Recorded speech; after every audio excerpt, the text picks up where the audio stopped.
रहेगा। उड़ जाए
जी करे एक हाथ से करे एक हाथ ऊपर हो जाए कर दो हाथ से कर दोनों हाथ ऊपर अजेकर हाथ में से कर दूध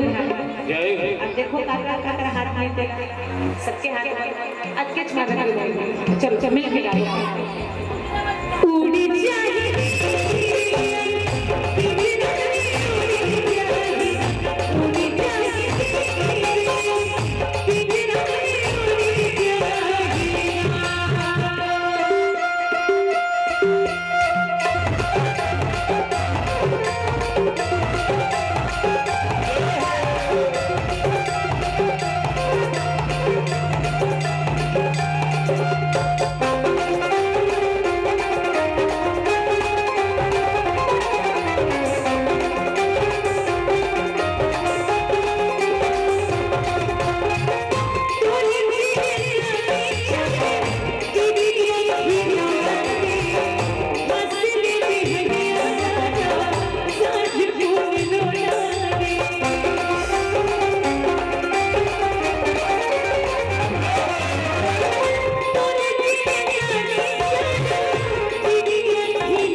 We